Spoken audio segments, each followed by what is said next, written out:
Dona and Taryn are back in this Andy Sidaris Triple B series movie, Savage Beach.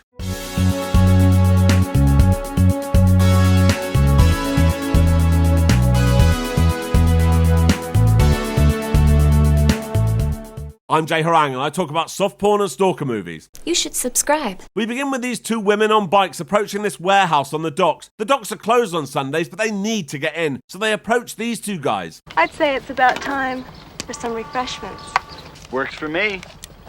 So they all walk off together. I'm really struggling to see how these guys aren't suspicious. Why on earth would two random women throw themselves at people who look like this? This doesn't even happen to good-looking men. Sorry, I should say I can't imagine this happens to good-looking men. But anyway, they've fallen for it. This gives our heroines, Dona and Taryn, easy access to the warehouse. And ooh, what's in this box?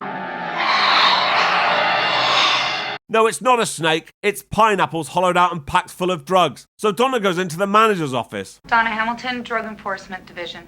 There's my warrant. Here's my shotgun. The mutants on the pier have worked out what's going on, and one of them comes running into the warehouse with a shotgun.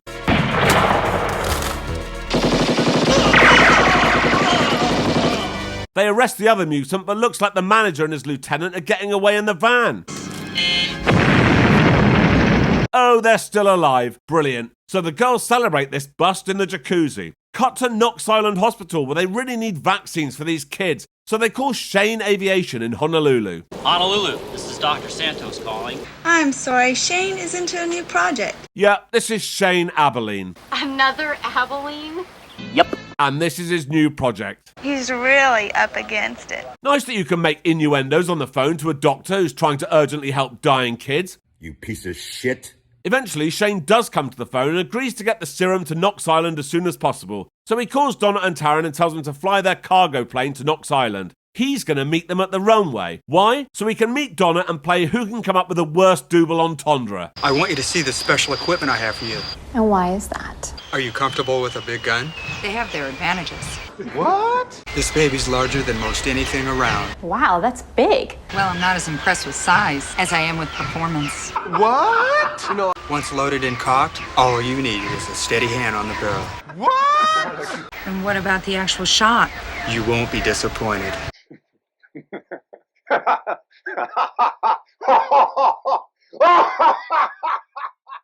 He's also brought a crossbow for Taryn. It's only good for a single shot. That's her problem.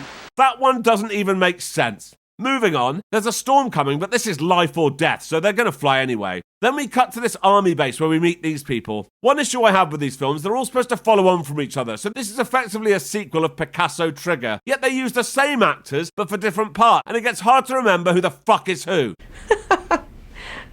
True. In this film, this is Captain Andreas of the US Navy. This is Martinez. He's the representative of the Philippine government who wants his nation's gold returned. They're awaiting Major Harrison, who has a computer disk with satellite data that's going to help them find the gold Martinez wants returned to the Philippines. But this guy, Bruce Christian, has arranged to kidnap him and go in his place. When he gets there, you can hardly hear anything over the noise of these computers. We can just about make out what this computer analyst is saying, but the explanation goes on for ages. I've taken the satellite reconnaissance information you provided, cross-reference. Boring. Japanese can Japanese.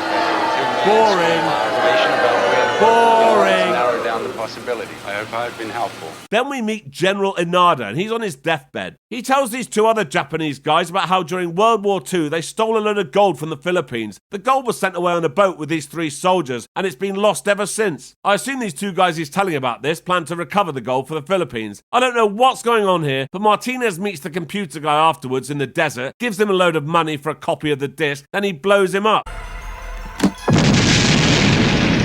Meanwhile, Dona and Taryn have delivered the serum to Knox Island and are on their way back home, but not until they've changed their clothes. We then see Martinez in a hotel room with this woman, Angelica. What a coup. We are ready to reap the spoils of the Great War. This fortune will support the revolution. Our names will be in the history books. The good of the party is my reward. My ideology means far more to me than fame and adulation. Okay. And then they bang. Next day, Angelica is following the two Japanese guys who got the information from General Inada. These two guys then attack them in their hotel room and steal their ID. Meanwhile, the storm has meant that Dona and Taryn have had to crash land on this island. Back at the military place, the two Japanese imposters turn up, give them something and whatever, but this is all too much for me, it's too confusing. It's so difficult to comprehend. All you need to know is everyone knows where the gold is and it's on the beach where Dona and Taryn have landed. I bet no one's ever set foot on that island. So here's where the real story starts. Dona and Taryn's plane is no longer working, so they're trapped on the island. What do you say? Let's check out the beach. Good idea. But they're not alone. They build this shelter and then they go for a swim, naked obviously. Of course. Then they look around for something to eat. What are you doing? Picking coconuts? No, I'm installing cable television.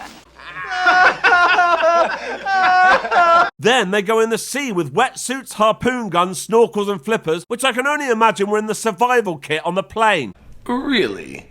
As they come out, Dona sees footprints. Instead of telling Taryn, she sends her off to get a blanket from the plane. We're not alone here.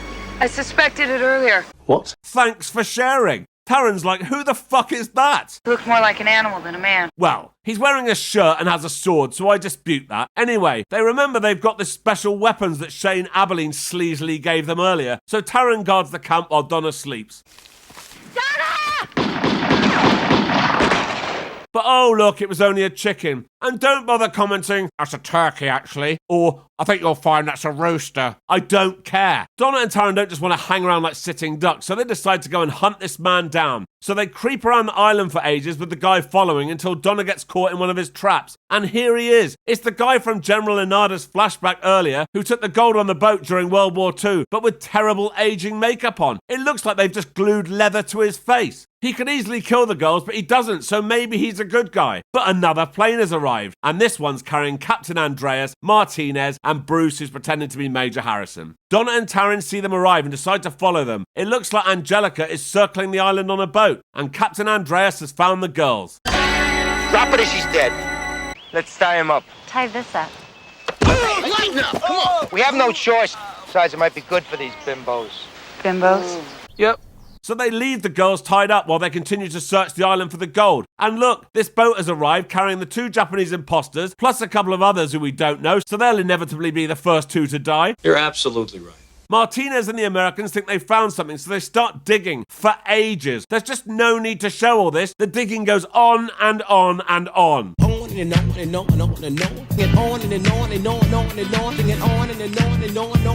Leatherface has decided to cut the girls loose, and just in time for the big standoff. As soon as Martinez gets his hands on the gold, Angelica turns up with her mates. Welcome, comrades. Your timing is perfect. But then as she approaches Martinez...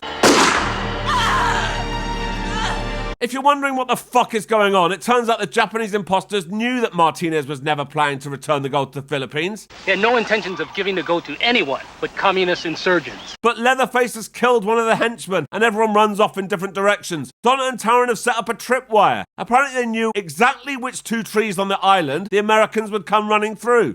Very impressive indeed. We're good guys. We're federal agents, Drug Enforcement Division. So now these four will be working together. Captain Andreas and Bruce run into the mercenaries and get beaten up.